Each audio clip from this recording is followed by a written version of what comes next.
जय माता दी मित्रों, स्वागत है आपका हमारे channel a life changing story पर। प्रिय दर्शकों, हिंदू परंपरा में स्त्रियां अपने पति की दीर्घायु और सुखद वैवाहिक जीवन के लिए तमाम व्रत का पालन करती हैं। वट सावित्री व्रत भी सौभाग्य प्राप्ति के लिए एक महत्वपूर्ण व्रत माना जाता है। यह ज्येष्ठ कृष्ण अमावस्या को मनाया जाता है। इस बार वट सावित्री व्रत 6 जून 2024 गुरुवार को किया जाएगा। इसके साथ सत्यवान सावित्री की कथा जुड़ी हुई है, जिसमें सावित्री ने अपनी चतुराई से यमराज को मात देकर सत्यवान के प्राण बचाए थे।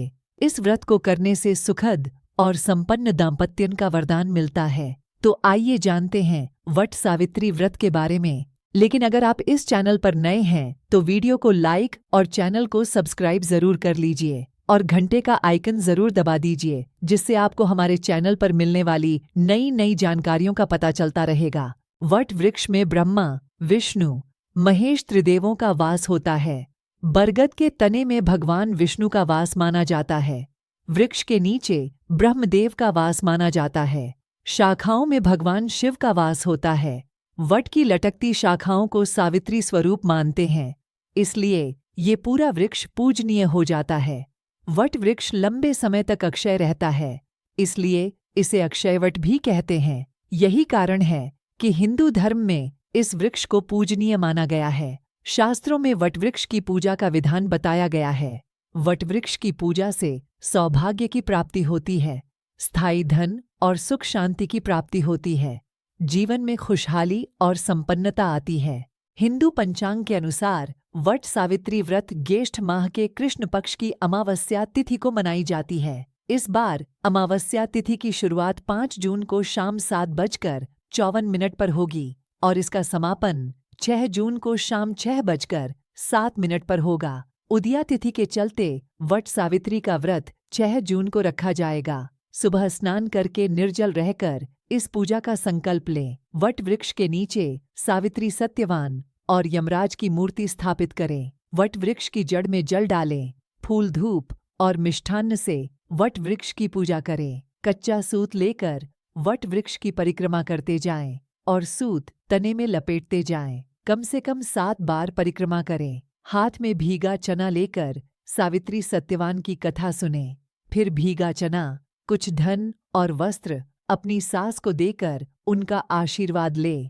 मद्रदेश में अश्वपति नाम के धर्मात्मा राजा राज्य करते थे। उनकी संतान नहीं थी, लेकिन कुछ समय बाद उन्हें एक कन्या की प्राप्ति हुई। इस तेजस्वी पुत्री का नाम सावित्री रखा गया। विवाह योग्य होने पर सावित्री का सत्यवान के साथ विवाह किया गया। विवाह के बाद पता चला कि सत्यवान अल्पायु है और 1 साल बाद ही उसकी मृत्यु हो जाएगी। नारद जी ने मृत्यु का जो दिन बताया था, उस दिन सावित्री सत्यवान के साथ वन को चली गई। वन में सत्यवान जैसे ही पेड़ पर ऊपर गया, उसके सिर में असहनीय दर्द होने लगा। वह सावित्री की गोद में अपना सिर रखकर लेट गया। कुछ देर बाद सावित्री ने देखा कि अनेक दूतों के साथ हाथ में पाश लिए यमराज आए हैं। यमराज सत्यवान के प्राण को लेकर दक्षिण दिशा की ओर चल दिए। सावित्री को पीछे आते देख यमराज ने कहा, हे पतिपरायणे, जहां तक मनुष्य साथ दे सकता है, तुमने अपने पति का साथ दे दिया, अब तुम लौट जाओ। सावित्री ने कहा, जहां तक मेरे पति जाएंगे वहां तक मैं जाऊंगी। सावित्री की पति भक्ति व निष्ठा देखकर यमराज पिघल गए और उन्होंने सावित्री को एक वर मांगने के लिए कहा। तब सावित्री ने वर मांगा, मैं सत्यवान के पुत्रों की मां बनना चाहती हूँ, कृपा कर आप मुझे यह वरदान दें। सावित्री से प्रसन्न होकर यमराज ने उन्हें वरदान दे दिया। वरदान देने के बाद जब यमराज फिर से सत्यवान को लेकर जाने लगे तो सावित्री ने कहा कि पति के बिना पुत्रों का वरदान भला कैसे संभव है। सावित्री की यह चतुराई देख यमराज प्रसन्न हो गए और उन्होंने उसके प्राण मुक्त कर दिए और अदृश्य हो गए।